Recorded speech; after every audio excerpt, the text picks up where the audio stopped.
여러분, 혹시 아침에 옷을 입으려다가 거울 속에 빛이 늘어난 뱃살을 보고 한숨 쉬신 적 있으신가요? 저도 50대 중반까지는 그랬습니다. 하루 종일 병원에서 환자들을 돌보고 집에 돌아오면 피곤한 몸을 거울에 비추곤 했는데 어느 순간 낯선 제 모습이 서서히 보이기 시작했습니다. 허리둘레는 점점 늘어나고 계단을 오를 때마다 숨이 가빠와서 마음이 무겁던 시절이 있었습니다.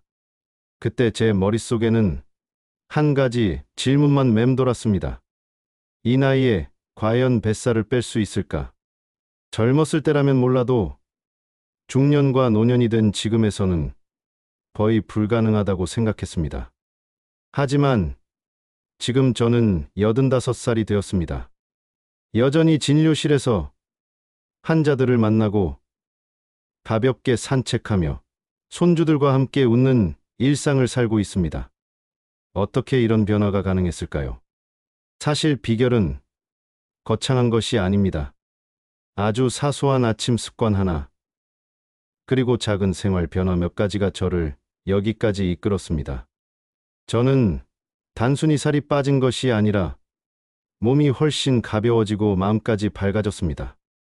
뱃살 때문에 숨이 차던 예전의 제가 이제는 환자들과 함께 웃으며 이야기를 나누고 손주들과 계단을 오르며 즐겁게 시간을 보내고 있습니다. 오늘 이 자리에서 저는 그동안 수많은 환자들과 함께 경험한 작은 비법들을 나누려고 합니다. 비싼 약이나 특별한 장비가 필요한 것이 아니라 누구나 집에서 쉽게 따라 할 수 있는 방법입니다. 불과 며칠만 실천해도 달라진 몸의 변화를 느낄 수 있었고, 수많은 어르신들이 웃으며 저에게 고맙다고 말씀해 주셨습니다. 오늘 제가 드리는 이야기는 단순히 뱃살을 줄이는 방법에 머무르지 않습니다. 첫째, 내장 지방을 줄이고 둘째, 혈당을 안정시키며 셋째, 더 가볍고 활기찬 하루를 살아가는 지혜입니다. 여러분도 충분히 해내실 수 있습니다. 제가 직접 경험했고 제 환자들이 증명해 주었기 때문입니다. 오늘 이 시간 저와 함께 작은 변화를 시작해 보시겠습니까? 여러분, 그렇다면 왜 나이가 들수록 뱃살이 쉽게 늘어나는 걸까요? 단순히 많이 먹어서일까요? 사실 그보다 더 깊은 이유가 있습니다. 제가 수십 년 동안 환자들을 보며 깨달은 것은 바로 혈당 스파이크, 즉 식사 후 급격히 올라가는 혈당이 문제의 핵심이라는 점이었습니다. 밥이나 빵, 국수 같은 탄수화물을 먹으면 우리 몸속 혈당은 빠르게 오릅니다. 그러면 췌장은 혈당을 낮추기 위해 인슐린을 대량으로 분비합니다. 그런데 이 과정에서 사용하지 못한 당분은 결국 지방으로 변해 우리 뱃속 깊은 곳, 내장 지방으로 쌓이게 됩니다. 겉으로 보이는 뱃살보다 더 위험한 지방이 바로 이 내장 지방입니다. 실제로 하버드 의과대학의 연구에 따르면 60세 이상 어르신의 70% 이상이 내장 지방 과다로 인해 건강 위험에 노출되어 있다고 합니다. 저는 이 원리를 환자들에게 쉽게 설명하곤 했습니다. 마치 밥을 먹고 나서 에너지를 다 쓰지 못하면 그것이 배 속 창고에 차곡차곡 쌓이는 것과 같다고 말이죠. 이렇게 쌓인 지방은 단순히 외모만 바꾸는 게 아니라 당뇨병과 심장병, 혈관 질환의 주요 원인이 됩니다. 제 환자 중 김영철 할아버지 이야기가 떠오릅니다. 72살이었던 할아버지는 매일 2공기씩 흰 쌀밥을 드셨습니다. 당뇨약을 복용하고 계셨지만 허리둘레는 점점 늘어났고 손주들과 놀 때마다 금세 숨이 차서 힘들어 하셨습니다. 선생님, 밥을 안 먹을 수는 없고 그렇다고 살은 계속 찌니 어떻게 해야 할까요? 할아버지의 그 표정에는 답답함이 가득했습니다. 저는 할아버지께 아주 간단한 방법을 알려드렸습니다. 밥을 먹기 전에 반드시 채소나 단백질을 먼저 드시고 탄수화물은 그 다음에 천천히 드시는 것입니다. 그리고 아침에 일어나자마자 물 한 잔에 식초를 한 숟가락 넣어 드시도록 권했습니다.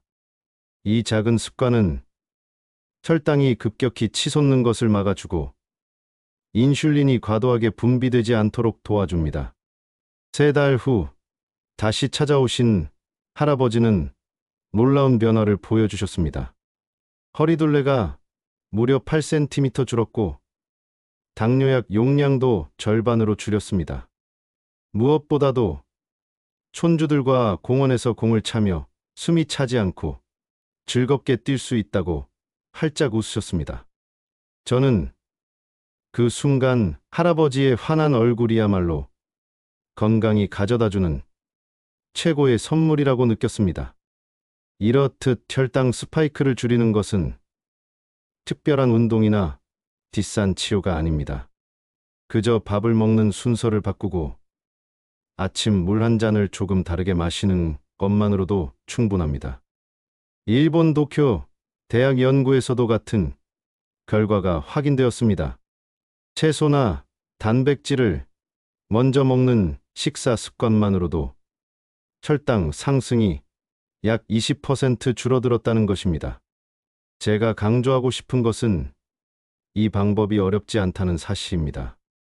매일 하는 식사, 매일 마시는 물에 조금의 순서와 작은 습관만 더하면 누구나 따라 할 수 있습니다.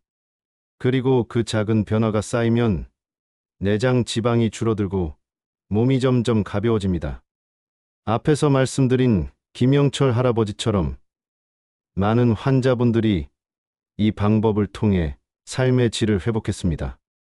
이쯤에서 아마 여러분도 궁금하실 겁니다. 그렇다면 어떤 음식을 먹어야 뱃살이 더 줄어들 수 있을까요? 이제부터는 제가 오랜 경험 속에서 발견한 내장 지방을 태우는데 도움이 되는 특별한 음식들을 하나씩 소개해 드리겠습니다. 여러분, 방금까지는 혈당 스파이크를 줄이는 방법과 식사 순서의 힘을 말씀드렸습니다.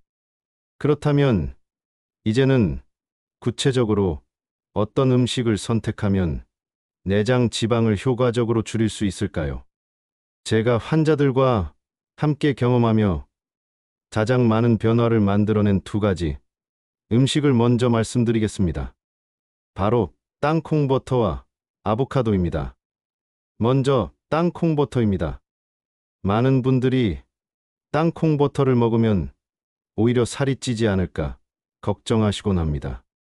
하지만 설탕이나 첨가물이 들어가지 않은 100% 천연 땅콩버터는 우리 몸에 아주 좋은 동맹군이 됩니다. 단백질과 불포화 지방이 풍부해 배고픔을 오래 달래주고 혈당을 안정시켜줍니다. 실제로 미국 영양학회 연구에서도 하루 한 스푼의 천연 땅콩버터를 먹은 사람들은 내장 지방이 평균 15% 줄어드는 결과가 보고되었습니다. 제 환자 최순자 할머니는 예전에는 매일 아침 흰빵에 잼을 발라 드시곤 했습니다. 하지만 뱃살이 점점 늘어나 걱정이 많으셨죠. 제가 땅콩버터를 추천드리자 할머니는 반신반의하셨습니다. 선생님, 땅콩버터를 먹어도 정말 살이 안 찌나요? 그러나 한 달 동안 아침에 통밀빵 한 조각에 땅콩버터를 얇게 발라 드셨더니 놀라운 변화가 찾아왔습니다. 허리둘레가 줄었고 무엇보다 배고프지 않으니 간식을 찾지 않게 되셨습니다. 할머니는 이제 하루가 훨씬 가볍고 즐겁다며 환하게 웃으셨습니다. 다음은 아보카도입니다. 부드럽고 고소한 맛 덕분에 많은 분들이 이미 좋아하시는 과일이지요. 아보카도는 포만감을 오래 유지시켜주고 혈당을 급격히 올리지 않아 다이어트에 특히 좋습니다. 또한 좋은 지방이 풍부해 심장 건강에도 도움이 됩니다. 스페인 바르셀로나 대학 연구에 따르면 꾸준히 아보카도를 섭취한 사람들은 내장 지방이 평균 12% 감소했다고 합니다. 제 환자 이민규 할아버지의 사례를 말씀드릴까요? 할아버지는 당뇨 때문에 늘 배고프다고 하시며 점심시간이 되기도 전에 간식을 드시곤 했습니다. 제가 아보카도를 아침 식사에 추가해 보시라고 권해드렸습니다. 통밀빵에 아보카도를 얇게 펴 바르거나 반개를 으깨서 과카몰리처럼 드시도록 말씀드렸죠. 2달 후 할아버지는 점심때까지 배고프지 않다며 웃으셨습니다. 허리둘레가 5cm 줄었고 혈당 수치도 안정되었습니다. 이렇듯 땅콩버터와 아보카도는 단순히 포만감을 주는 음식을 넘어 내장 지방을 줄이는 강력한 무기가 됩니다. 그렇다면 땅콩버터와 아보카도 외에도 우리가 쉽게 구할 수 있고 효과적인 음식들은 어떤 것들이 있을까요? 이제 그 이야기를 이어서 드리겠습니다.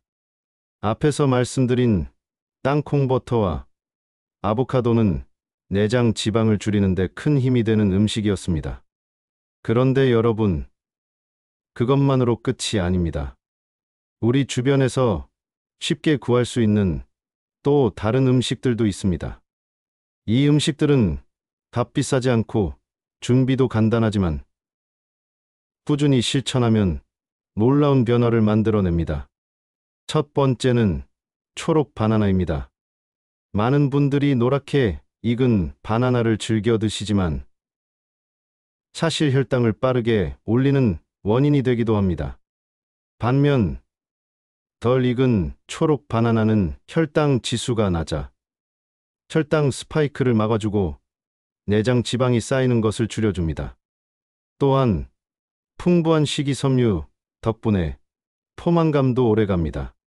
정욱희 할머니는 바나나를 좋아했지만 당뇨 때문에 늘 걱정이 많으셨습니다. 제가 초록 바나나 반개를 아침에 드시라고 권해드린 후 한 달 만에 혈당 수치가 안정되고 뱃살도 2kg 줄어들었습니다. 할머니는 이제 바나나를 마음 놓고 먹을 수 있다며 기뻐하셨습니다. 두 번째는 삶은 달걀입니다. 달걀은 단백질이 풍부해 배고픔을 오래 달래주고 혈당을 안정시킵니다. 특히 아침 식사로 2개 정도 드시면 점심때까지 든든하게 지낼 수 있습니다. 박영수 할아버지는 아침마다 빵과 잼을 드셨는데 뱃살이 늘어나 걱정이 많으셨습니다. 그래서 제가 삶은 달걀 2개와 채소를 곁들여 드시라고 했습니다. 2달 후 할아버지는 허리둘레가 4cm 줄었고 아침만 바꿔도 하루가 달라진다고 웃으셨습니다. 세 번째는 그릭 요거트와 치아시드입니다. 그릭 요거트는 단백질이 풍부하고 유산균이 장 건강을 돕습니다. 장이 건강해야 내장 지방도 줄어듭니다. 황정민 할아버지는 변비 때문에 고생하셨는데 아침마다 그릭 요거트를 드신 후 배가 편안해지고 뱃살도 덜 나오게 되었다며 크게 기뻐하셨습니다. 치아시드는 작은 씨앗 같지만 식이섬유와 오메가3가 풍부합니다. 물에 불리면 젤리처럼 변해 포만감을 오래 주고 혈당도 천천히 오르게 합니다. 김순 할머니는 치아시드를 처음에는 낯설어 하셨지만 요거트에 섞어 드신 후 한 달 만에 배고픔이 줄고 허리둘레가 3cm 줄었습니다. 이렇게 초록 바나나, 삶은 달걀, 그릭 요거트, 치아시드 같은 음식들은 우리 일상에서 쉽게 접할 수 있고 큰 비용이 들지 않습니다. 그러나 그 효과는 상상 이상으로 큽니다. 그렇다면 이런 음식들을 실천하는 것과 함께 우리가 평소 자주 먹는 라면이나 늦은 밤 야식은 어떻게 하면 건강하게 즐길 수 있을까요? 이제 그 이야기를 이어서 말씀드리겠습니다. 앞에서 말씀드린 음식들은 내장 지방을 줄이는 데 큰 힘이 됩니다.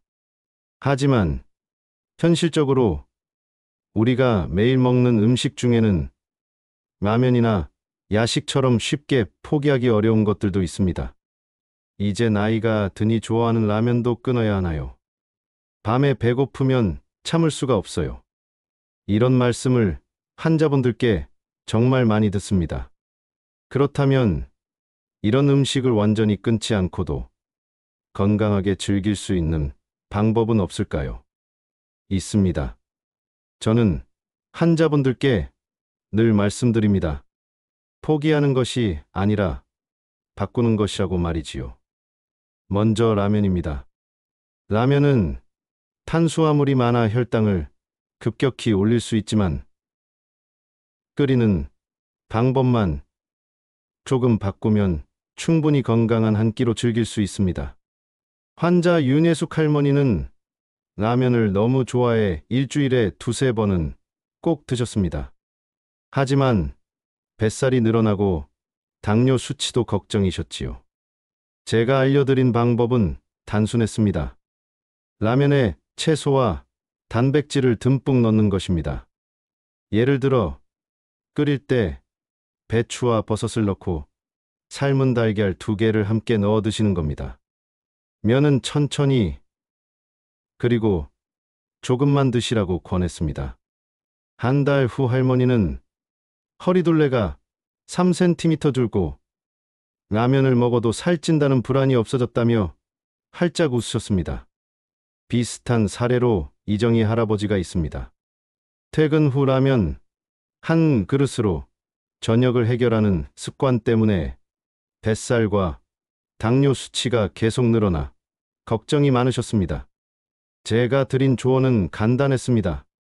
라면에 두부와 시금치를 넣고 면은 절반만 넣어 드셔보라는 것이었습니다. 2달 후 할아버지는 라면을 먹어도 몸이 무겁지 않고 혈당도 안정되었다며 기뻐하셨습니다. 이렇게 보면 라면을 끊어야 하는 것이 아니라 채소와 단백질을 곁들이고 면의 양을 줄이면 충분히 건강한 한 끼가 될 수 있습니다. 작은 변화지만 효과는 놀라울 만큼 큽니다. 다음은 많은 분들이 고민하는 야식입니다. 밤늦게 배가 고파 과자나 빵을 찾는 습관은 내장 지방이 쌓이는 가장 큰 원인 중 하나입니다. 하지만 야식을 완전히 참으려 하면 오히려 스트레스가 커집니다.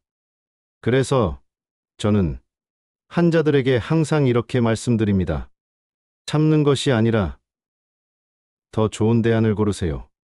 최동수 할아버지는 밤마다 과자와 초콜릿을 드셨습니다. 당연히 뱃살은 늘어나고 혈당도 불안정했습니다. 제가 권한 방법은 통곡물 비스킷에 치즈 한 조각을 올리고 올리브 오일을 살짝 곁들이는 것이었습니다. 2달 후 할아버지는 밤에 배고프지 않고 아침에도 몸이 훨씬 가볍다며 환하게 웃으셨습니다. 또 다른 방법은 치아시드 물이나 따뜻한 차를 마시는 것입니다. 치아시드는 물에 불리면 젤리처럼 변해 포만감을 주고 혈당도 천천히 올립니다. 김영자 할머니는 밤마다 라면이나 과자를 드셨는데 제가 치아시드 물을 권해드린 후 한 달 만에 밤에 배고프지 않고 잠도 더 잘 온다며 기뻐하셨습니다. 결국 중요한 것은 먹고 싶은 욕구를 억지로 누르는 것이 아닙니다. 대신 내 몸에 도움이 되는 방식으로 바꾸는 것입니다. 라면은 채소와 단백질을 곁들여 한 끼 식사로, 야식은 과자 대신 저탄수 고단백 간식으로 바꾸면 됩니다. 이렇게만 해도 뱃살은 자연스럽게 줄어들고 무엇보다 삶의 만족도가 크게 높아집니다. 이제 여러분도 아마 이렇게 생각하실 겁니다. 음식을 조금 바꾸는 것만으로도 이렇게 달라진다면 생활 습관을 바꾸면 얼마나 더 큰 효과가 있을까? 그렇습니다. 다음으로는 식사, 시간과 작은 활동 습관이 어떻게 내장 지방을 줄이는지 말씀드리겠습니다. 여러분, 지금까지는 음식을 통해 내장 지방을 줄이는 방법을 말씀드렸습니다. 그런데 음식만큼이나 중요한 것이 바로 생활 속 작은 습관입니다. 먹는 것만 바꿔도 변화가 크지만 여기에 일상 습관을 더하면 효과는 훨씬 빨라집니다. 제가 환자들에게 가장 많이 권하는 방법은 간헐적 단식과 식후 15분 걷기입니다. 먼저 간헐적 단식은 거창한 것이 아닙니다. 하루 중 16시간은 공복을 유지하고 8시간 동안만 식사하는 방식인데 생각보다 실천하기 어렵지 않습니다. 저녁 6시에 식사를 마치고 다음날 아침 10시에 첫 끼를 먹는 식입니다. 영국 연구에 따르면 이 방법을 12주 실천한 사람들의 내장 지방이 25% 줄어들었다고 합니다. 우정이 할머니도 처음엔 걱정하셨지만 12시간 공복부터 시작해 점차 시간을 늘려가며 2달 만에 허리둘레가 5cm 줄고 혈당이 안정되었습니다. 또 하나는 식후 15분 걷기입니다. 많은 분들이 밥을 먹고 바로 쉬는데 그때 지방이 쌓이기 쉽습니다. 하지만 가볍게 15분만 걸어도 혈당 상승이 30% 줄어든다고 합니다. 이영수 할아버지는 매번 식사 후 피곤해 소파에만 앉아 계셨는데 산책을 시작한 뒤 몸이 가볍고 소화도 잘 된다고 말씀하셨습니다.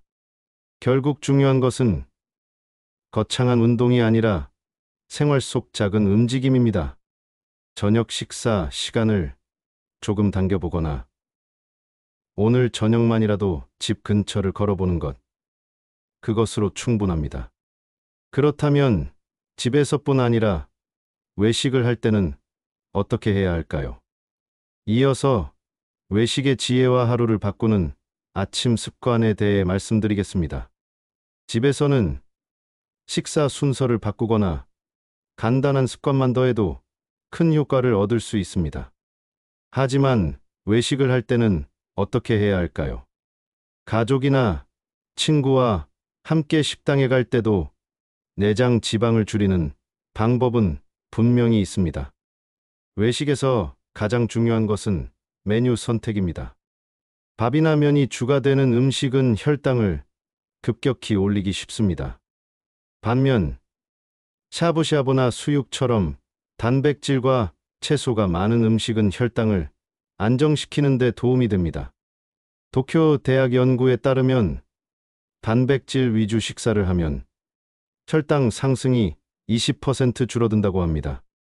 박상민 할아버지는 외식할 때마다 밥과 탕수육을 드셔 뱃살이 늘었는데 메뉴를 샤브샤브로 바꾸고 채소를 먼저 드신 후 몸이 훨씬 가볍다고 기뻐하셨습니다. 또 하나는 아침 습관입니다. 하루를 어떻게 시작하느냐가 몸 전체에 영향을 줍니다. 저는 환자들에게 엑스트라 버진 올리브 오일 한 스푼을 아침에 드시라고 권합니다. 좋은 지방이 포만감을 주고 혈당을 안정시키기 때문입니다. 실제 연구에서도 아침에 올리브 오일을 섭취한 사람들의 하루 에너지 소비가 10% 늘었다는 결과가 있습니다. 이정숙 할머니는 아침마다 간식을 찾으셨는데 올리브 오일을 챙기신 뒤 점심까지 배고프지 않고 하루가 훨씬 든든하다고 하셨습니다. 이렇듯 외식의 현명한 선택과 아침의 작은 습관은 하루 전체를 바꾸는 힘을 가집니다. 그렇다면 지금까지 말씀드린 모든 방법들을 어떻게 정리해 우리 삶에 적용할 수 있을까요? 마지막으로 이 여정을 함께 마무리하며 최종 메시지를 드리겠습니다. 지금까지 우리는 내장 지방을 줄이는 여러 방법을 함께 나누었습니다. 아침의 작은 습관, 좋은 음식을 고르는 지혜, 라면과 야식을 건강하게 바꾸는 방법, 간헐적 단식과 식후 걷기, 그리고 외식 자리에서의 현명한 선택까지 모두 어렵지 않게 실천할 수 있는 생활 속 변화들입니다. 김정숙 할머니의 이야기가 좋은 예입니다. 할머니는 이른의 나이에 당뇨와 뱃살 때문에 힘들어 하셨습니다. 하지만 2달 동안 제가 알려드린 방법을 꾸준히 실천하셨습니다. 밥을 먹기 전에 채소를 먼저 드시고 아침에는 올리브 오일을 챙기셨으며 식사 후에는 동네를 걸으셨습니다. 그 결과 5kg이 줄고 혈당도 안정되었습니다.